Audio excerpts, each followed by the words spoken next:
कोणता विषय आहे आपल्या आंदोलनाचा? सरकार अजूनही बोलायला तयार नाही. 8वा वेतन आयोग येणार आहे. कोणता येणार आहे? 8वा वेतन आहे. आणि दिव्यांगाचा पगार 1500हून वरती नेण्याची काही तयारी अजून दाखवत नाही. फडणवीस साहेब म्हणत होते कोरा कोरा कोरा. आम्ही त्याला म्हणतो बोला बोला बोला. हे जेथपर्यंत बोलत नाही आणि घोषणा करत नाही, हे त्यांच्या, मला वाटते त्यांच्या वचननाम्यामध्ये आहे. आणि वचननाम्यामध्ये त्यांनी सांगितलं का 7/12 कोरा करणार, एवढंच सांगितलं नाही. तुम्हाला हा प्रचार करायचा आहे, लक्षात घ्या. हे राजकीय भाषण नाही आहे. सळो की पळो करायचं आहे सरकारला. अकेले भी होंगे ना तो बिल्कुल सीना तान के खड़ा होना है वहां. दगडी गोटा नका मारू, कम से कम माती तरी फेकून मारा चालेल. काही इजानी झाली पाहिजे. आणि म्हणून याच्यामध्ये 2च गोष्टी वाचून दाखवतो. याच्यामध्ये त्यांनी पहिलं म्हटलं होतं लाडक्या बहिणीचं 2100 करोड. ते करणार नाही, कारण बजेटमध्ये काही पैसे नाही. शेतकऱ्यांना मिळणार कर्जमाफी, शेतकरी सन्मान निधीमध्ये 12,000ची 15,000 करणार. आणि एमएसपीवर 20% वाढ होणार. एमएसपीवर 20% वाढ झाली तर सरकारले कापसावर 2,000 रुपये द्यावे लागते प्रति क्विंटल. उनका वचननामा मेरा नाही आहे. सोयाबीनला पण 2,000 जास्त द्यावं लागतं. तुरीला पण सोया द्यावं लागतं. ऊसाला पण द्यावं लागतं.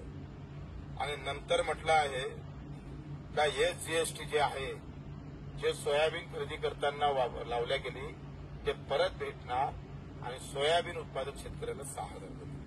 बाकीचं मी काही वाचत नाही. आता लक्षात घ्या, यांनी हे बोलून आपले मतं घेतलेले, बरोबर आहे का नाही? एक तर जय श्रीराम सांगितला, कटेंगे तो कटेंगे सांगितलं. तिकडे बटेंगे तो कटेंगे होता आणि इकडे फतवा होता. या सगळ्या मधातल्या लढाईमध्ये तुमची सगळ्यांची तयारी इथून गेल्यानंतर 14 तारखेला आपण रक्तदान, रक्ताचं यज्ञ आपण करतो आहे. मंत्र्याच्या समोर, घरासमोर जर एखादा पोलीसवाला म्हणून रक्तदान करता येत नाही,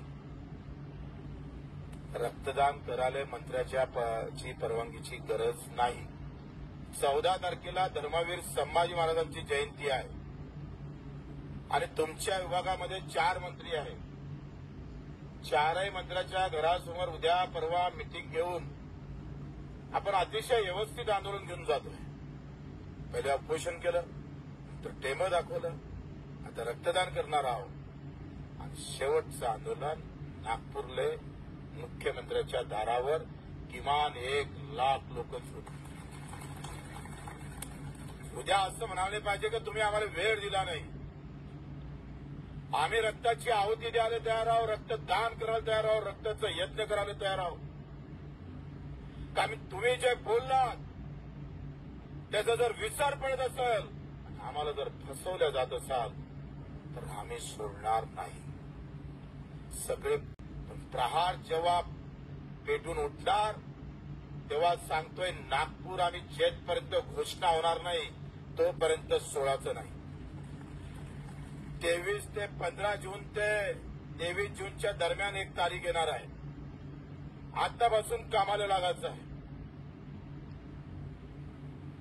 सळो की पळो. एक तर जिथून येऊ नये तर साल्याला मरून येऊ अशा ताकदीनं आम्हाला एकत्र व्हायचं आहे. तुमची सगळ्यांची तयारी आहे. इकडे हात वरती नाही केलं, चांगल्या माणसांनी हात वरती केले.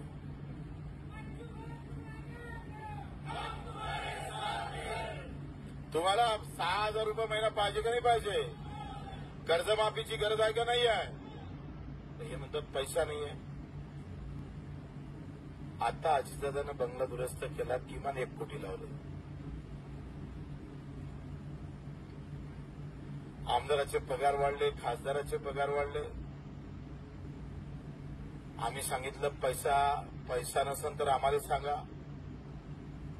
आमच्याकडे अमेरिकन कंपनी आहे, त्यांचा प्रस्ताव आपण मिटिंगच्या वेळेस दिला. त्यांनी 1,00,000 कोटी रुपये पगार व्याजी 5 वर्षासाठी सरकारला द्यायला आहे.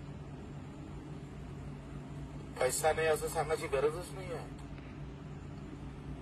पण आपण सगळे पक्ष जरी झोपले असेल तर इथल्या जिल्हा प्रमुख असेल सगळ्यांनी किमान 14 तारखेपर्यंत मला सगळ्यांना 10-20 सभा झाल्या असल्या पाहिजे.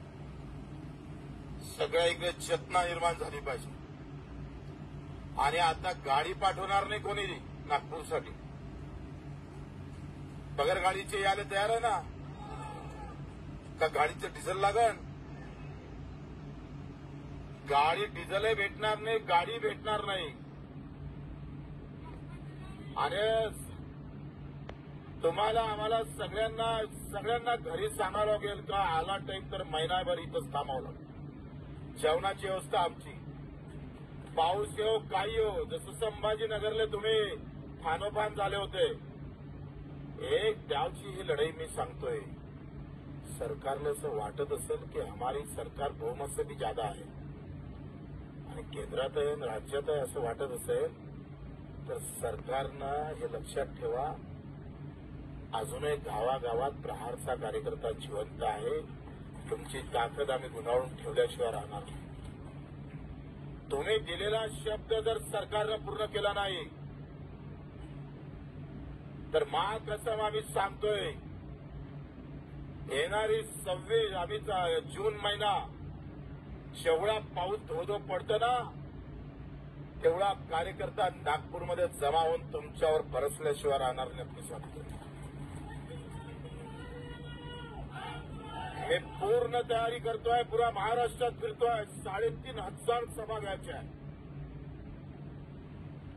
पूर्ण महाराष्ट्र आम्ही पाहतो. जून महिन्यापर्यंत आम्ही पालखा घालणार. प्रत्येक कार्यकर्त्याला, शेतकऱ्याला, दिव्यांगाला, विधवा भगिनींना आम्ही सांगणार आहोत का सगळं बाजूला ठेव. जाती पाती धर्माच्या लढाईमध्ये माझ्या गोर गरीब शेतकरी मजूर कामगार या महत्वाची लढाई मागं पडते की काय अशी अवस्था झाली आहे. तुमच्या आमच्या मागं झेंड्याच्या लढाईचं राजकारण सुरू केलंय. सगळ्या पक्षाचे आयटी सेल आहे. दर 5 दिवसानं काही ना काही तुमच्या डोक्यात जात आणि धर्म टाकण्याचा व्यवस्थित प्रयत्न होत आहे. पूज्य बाबासाहेब आंबेडकरांनी आम्ही पाहतोय ही हक्काची लढाई लढली. छत्रपती शिवरायानं हक्काची लढाई लढली. ही भगवान हिरव्याची लढाई नव्हती. मित्र, तुम्ही इथून प्रचारक होणं गरजेचं आहे.